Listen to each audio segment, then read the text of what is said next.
wonderful thing walking in the forest at night, and I'll be doing it night after night.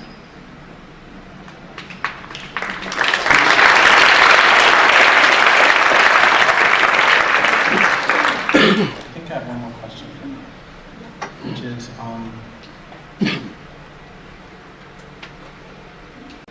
I have to be honest and say that a lot of what we're talking about here today and a lot of what I write about scares me. And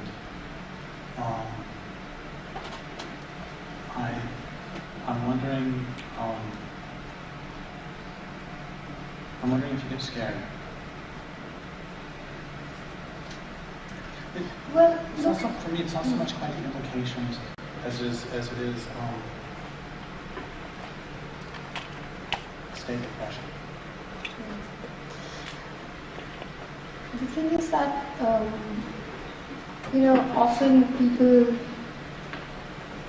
describe me as brave, and I find that, and I don't know, gives me a rash, because I think it's really important to be scared, It's really important to know what you're up against, and it's really important not to have a martyr complex, It's important not to want to go to jail. It's important not to want to die, And yet, to do what you have to do, to be effective, and to know what you're good at doing, Like, to be honest, when I was in the forest, I was born I mean not born, but I grew up in a village, in a small village in South India, and for me it was lovely just to be in the forest and to have only whatever it was that I carried on my back. And I told them, shall I just stay here? So they said no. Because you got to do what you've got to do, and you've got to do what you're effective at doing. And I think of it as a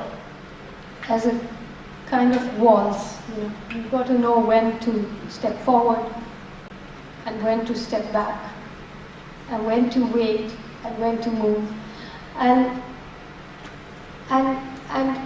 to enjoy it, But the thing is that quite often, both inside the forest, and often when I go to Kashmir, when you see what is being done to people, and here maybe you don't see it so directly, but there you just see it so brutally. When you see what's being done to people, the rage that it creates in you, and the humiliation of keeping quiet. People ask me why you write. I say just in order not to be humiliated. I don't write for anything else except not to be humiliated. And so I think there's and every time I write, I keep telling myself I won't do it again, because it's almost like when you can't contain it inside your body, then you write, and it's a relief. But I think it's important to be scared. To answer your question, I think it's important to be scared, and I won't say that I'm not scared, but I suspect that I'm more scared of keeping quiet, because as a writer, if you know something and then you keep quiet, it's like dying, So between the various choices of fear, as a Sagittarian who hates to choose, I still choose to write rather than not write.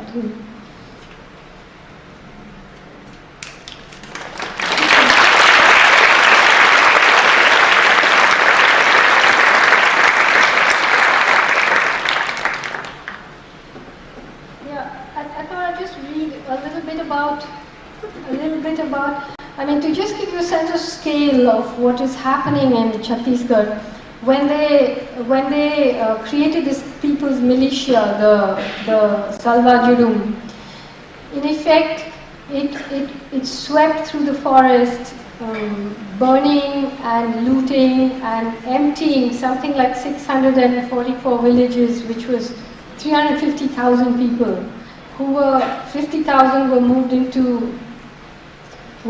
into sort of police camps, and from those they raised a militia of SPOs, that are special police officers, and 300,000 just sort of disappeared. You know, some people migrated to other states, some people are living in here in the forest. So I'll just read so that you could get an idea of the texture of what's going on there. The Salva Judum was a ground clearing operation meant to move people out of their villages into roadside camps where they could be policed and controlled. In military terms, it's called strategic hamleting. It was devised by General Sir Harold Briggs in 1950 when the British were at war against the communists in Malaya. The Briggs plan became very popular with the Indian Army, which has used it in Nagaland, Mizoram, and Telangana.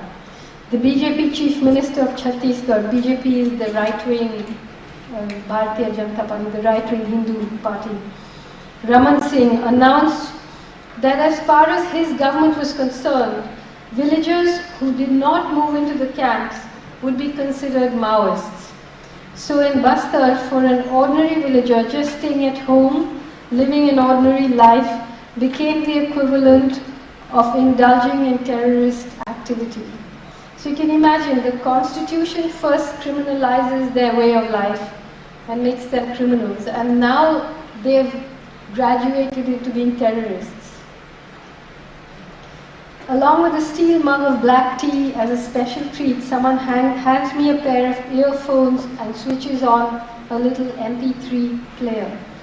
It's a scratchy recording of the then Superintendent of Police of Bijapur, D.S. Manhar, briefing a junior officer over the wireless about the rewards and incentives the state and central governments are offering to Jagrit, as in awakened villages, meaning the villagers who agree to move out are being given incentives. He then gives clear instructions that villagers that refuse to surrender should be burnt, and journalists who want to cover Naxalites should be shot on sight. I'd read about this in the papers long ago.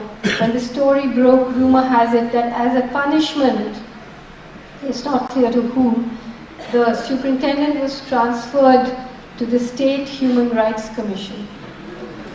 The Salva Judum was announced at a meeting of village mukhyas, village heads, in a village called Ambeli in June 2005.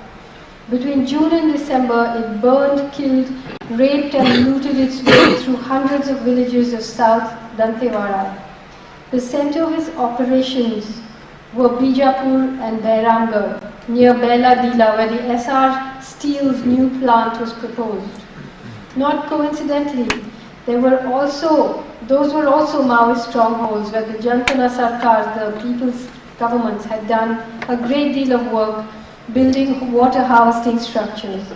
The Jantana Sarkars became the special target of the Salva Judum's attack. Hundreds of people were killed in the most brutal ways. About 60,000 moved into camps, some voluntarily, others out of terror. Of these, about 3,000 were appointed as special police officers on a salary of 1,500 rupees, which is about $40 a month. The remaining hundreds of thousands of people went off the government radar. Many of them made their way to neighboring states where they usually migrated to work as contract labor during the chili picking season, but tens of thousands fled into the forest where they still remain, living without shelter, coming back to their fields and homes only in the daytime. In the slipstream of the Salva Judum, a swarm of police stations and camps appeared. The idea was to provide carpet security for a creeping reoccupation of Maoist-controlled territory. The assumption was that the Maoists would not dare to attack such a large concentration of security forces. The Maoists, for their part, realized that if they did not break that carpet security, it would amount to abandoning people whose trust they had earned and with whom they had lived and worked for 25 years. They struck back in a series of attacks on the heart of the security grid. On the 26th of January 2006, the PLGA attacked the Gangalore police camp and killed 7 people. On 17th July 2006, the Salvajurum camp at Errabole was attacked and 20 people were killed and 150 injured. You might have read about it. Something like Maoists attacked the relief camp set up by the state government to provide shelter to the villagers who had fled from their villages because of terror unleashed by the Naxalites. On 13 December 2006, they attacked the Basaguda relief camp and killed 3 special police officers and a constable. On the 15th of March 2007 came the most audacious attack of them all. 120 PLGA guerrillas attacked the Rani Bodli Kanya Ashram, a girls' hostel that had been converted into a barrack for 80 Chhattisgarh police and SPOs, while the girls still lived in it as human shields. The PLGA entered the compound, cordoned off the annex in which the girls lived and attacked the barracks. 55 policemen and SPOs were killed. None of the girls were hurt. The attack on Rani Bodli caused an uproar in the country. Human rights organizations condemned the Maoists not just for their violence but also for being anti-education and attacking schools. By the way, all the schools in the area are used as barracks for security forces. But in Dandakaranya, the Rani Bodli attack became a legend. Songs and poems and plays were written about it. The Maoist counter-offensive did break the carpet security and give people breathing space. The police and the Salvajurum retreated into their camps, from which they now emerge, usually in the dead of night, in packs of 300 or 1,000 to carry out cordon and search operations in villages. Gradually, except for the SPOs and their families, the rest of the people in the Salvajurum began to return to their villages. The Maoists welcomed them back and announced that even SPOs could return if they genuinely and publicly regretted their actions. Young people began to flock to the PLGA. The Salvajurum had not just failed, it had backfired badly. But as we know now, it was not just a local operation by a small-time hood. Regardless of the doublespeak in the press, the Salvajurum was a joint operation by the state government of Chhattisgarh and the Congress party, which was in power at the center. It could not be allowed to fail, not when all those MOUs were still waiting like wilting hopefuls on the marriage market. The government was under tremendous pressure to come up with a new plan. They came up with Operation Green Hunt. The Salvajurum SPOs are called Koya Commandos now.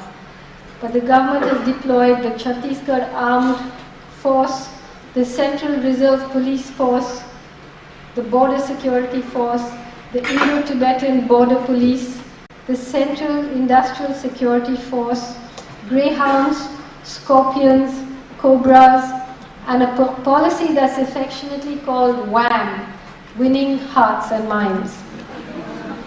Significant wars are often fought in unlikely places. Free market capitalism defeated Soviet communism in the bleak mountains of Afghanistan. Here in the forests of Dantewada, a battle rages for the soul of India.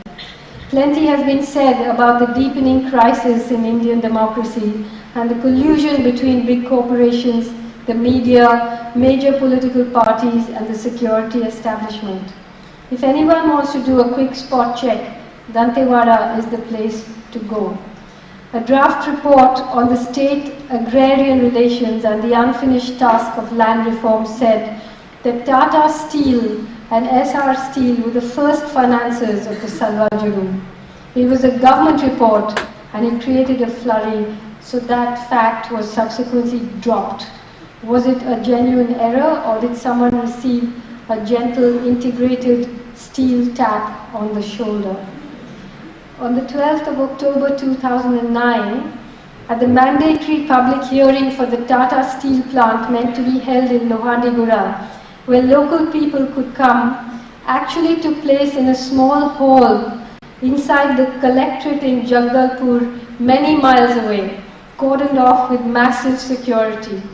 A hired audience of 50 tribal people was brought in a guarded convoy of government jeeps. After the meeting, the district collector congratulated the people of Lohandigura for their cooperation. The local newspapers reported the lie even though they knew better, but the advertisements rolled in. And despite villagers' objections, land acquisition for the project began. The Maoists are not the only ones who seek to depose the Indian state. It's already been deposed several times by Hindu fundamentalism and economic totalitarianism. Lohandigura, a 5-hour drive from Dantewada, never used to be a Naxalite area, but it is now. Comrade Jury, who sat next to me while I ate the red ant chutney, works in the area. She said they decided to move in after graffiti had begun to appear on the walls of village houses, saying, "Naxali aao, hame bachao," Naxals come and save us. A few months ago, Vimal Meshram, vice president of the Janpad Panchayat, was shot dead in the market. He was Tata's man, Jury says. He was forcing people to give up their land and accept compensation. It's good that he's been finished. Do you want some more chapoli, which is the chutney? She's crunching red ants. We won't let the Tatas come here. People don't want them. Jury is not PLGA. She's in the Chetna Natya Manch, the cultural wing of the party. She sings and writes songs. She's from Abujmal. I feel I ought to say something at this point about the futility of violence, about the unacceptability of summary executions. But what should I suggest they do? Go to court? Do a hunger strike in Jantar Mantar? A rally? A relay hunger strike? It sounds ridiculous. The promoters of the new economic policy, who find it so easy to say there is no alternative, should be asked to suggest an alternative resistance policy, a specific one to these specific people in this specific forest, here, now. Which party should they vote for? Which democratic institution in this country should they approach?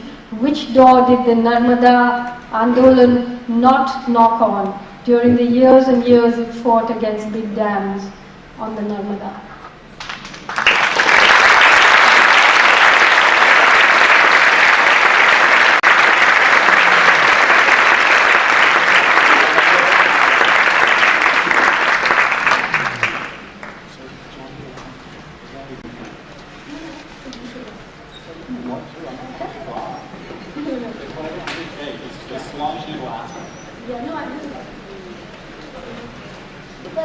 I just want to say, I think before I read the last bit of my book,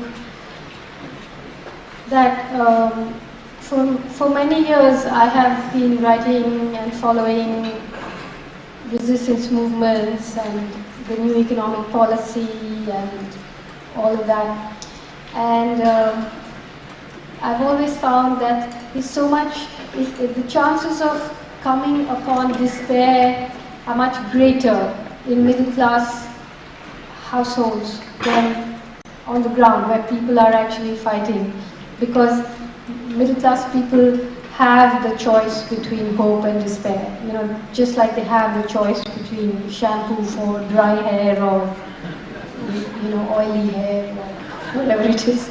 They have the choice between doing politics or doing interior design, but people who are fighting, they really don't have a choice. They are fighting and they are focused and they know what they're doing. They're arguing, of course, with each other a lot, but that's all right. But when I came here to America, well, it's not so, for me, it's not so much about the implications as it is state depression. The thing is that, often people describe me as brave, and it's a wonderful thing walking in the forest at night, and I'll be doing it night after night.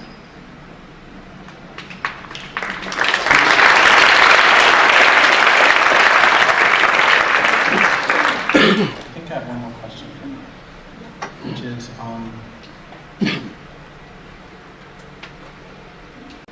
I have to be honest and say that a lot of what we're talking about here today and a lot of what I write about scares me.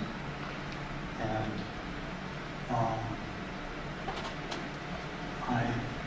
I'm wondering if you get scared. I find that, and I don't know, gives me a rash, because I think it's really important to be scared. It's really important to know what you're up against, and it's really important not to have a martyr complex. It's important not to want to go to jail. It's important not to want to die. And yet to do what you have to do to be effective, and to know what you're good at doing. Like, to be honest, when I was in the forest, I was born I mean, not born, but I grew up in a village, in a small village in South India, and